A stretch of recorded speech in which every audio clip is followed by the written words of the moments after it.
I'm gonna level with you guys today. In order to get debt free, you need debt. Makes no sense. There was once upon a time I had more than $7 million of debt.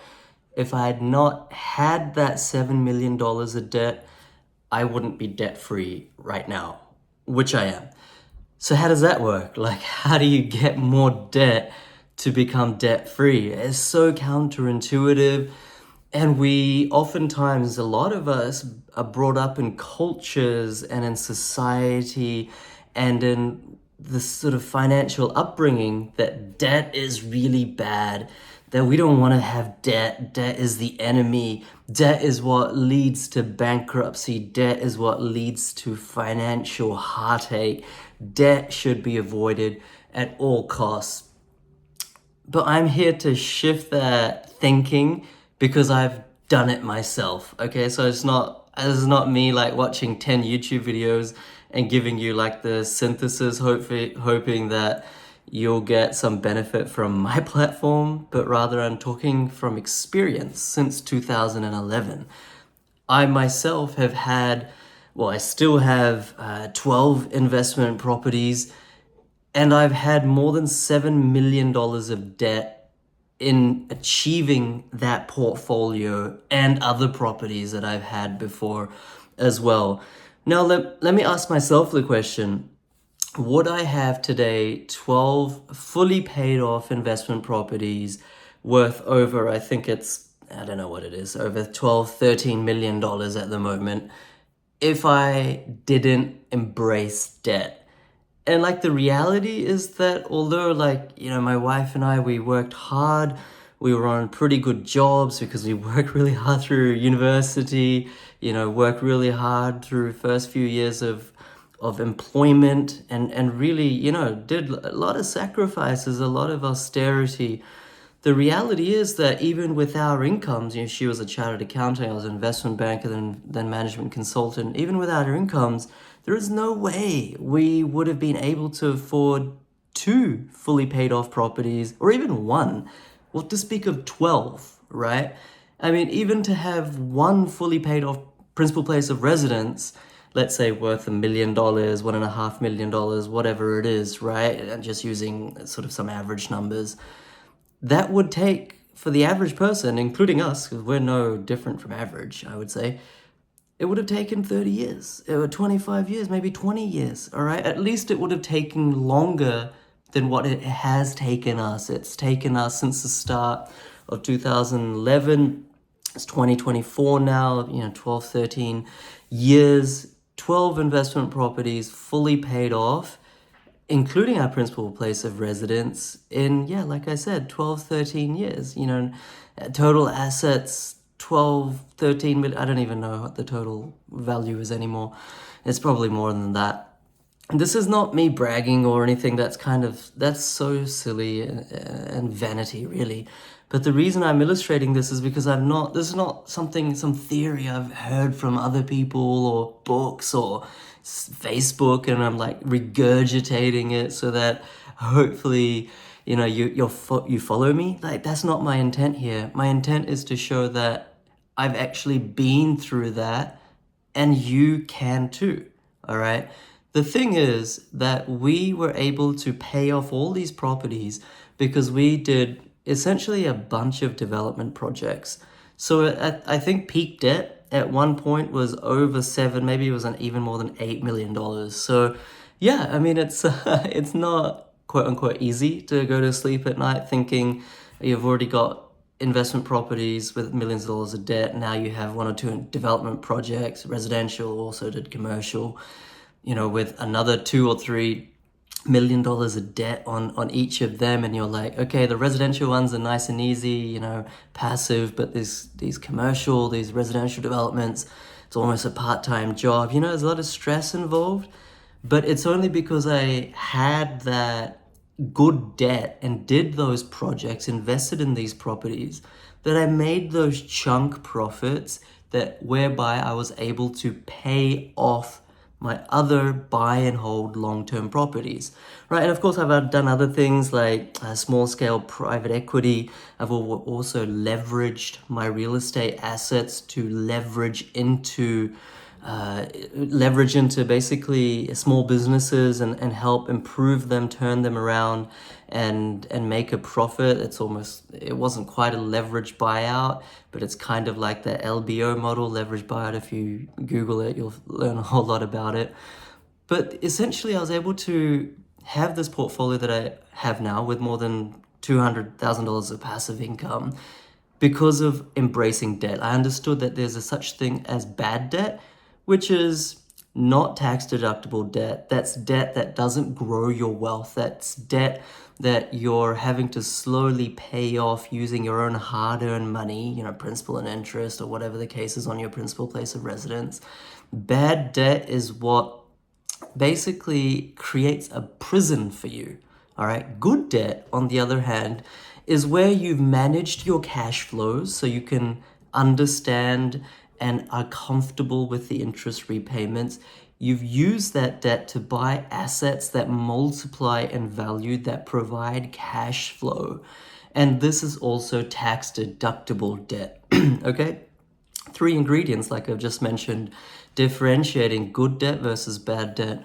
So oftentimes, I don't know if this is a fair statement. All of you folks out there can correct me if I'm wrong, but especially from like Indian background, I know my Chinese friends can resonate with me. I know my Taiwanese, Singaporean friends can also resonate with this, other Southeast nations, Asian nations, and probably lots of folks here in Australia, other places around the world. We're taught by our parents, don't get into big time debt.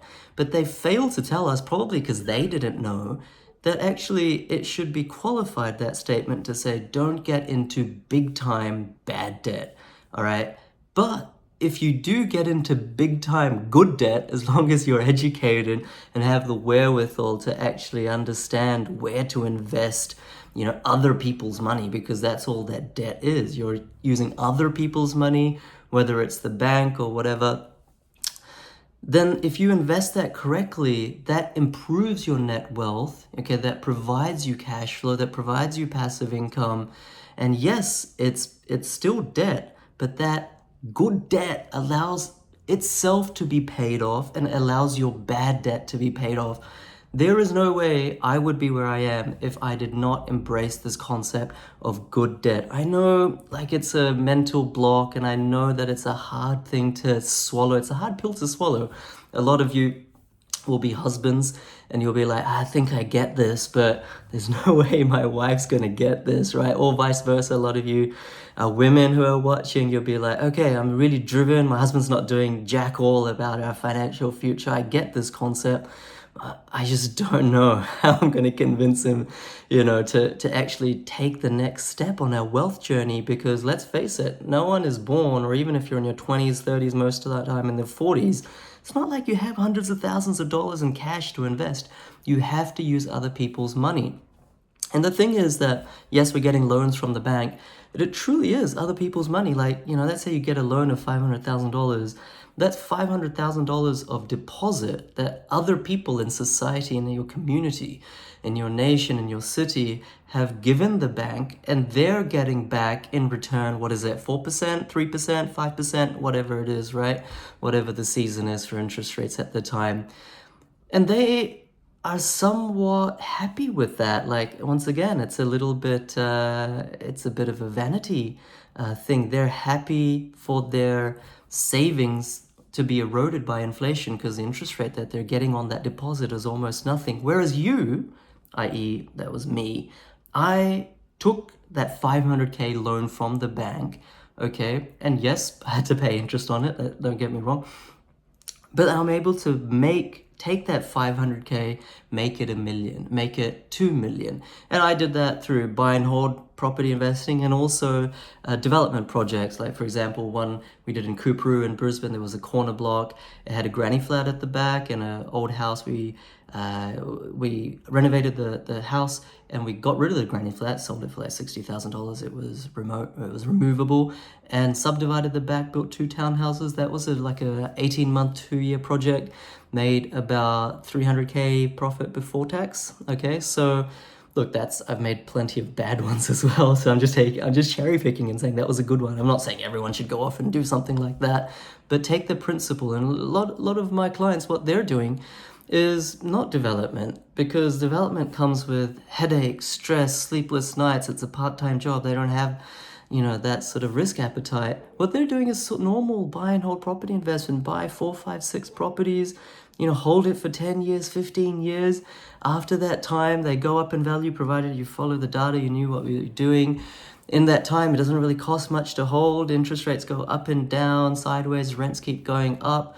And in that time, you sell at the end of that, at the maturity phase of your portfolio. As it matures, you basically pluck the mature fruits from the tree of your portfolio. You take those properties, all right, that have already grown a lot, and you sell maybe 1 or 2 or 3 of them. You pay the capital gains. Yes, there's capital gains.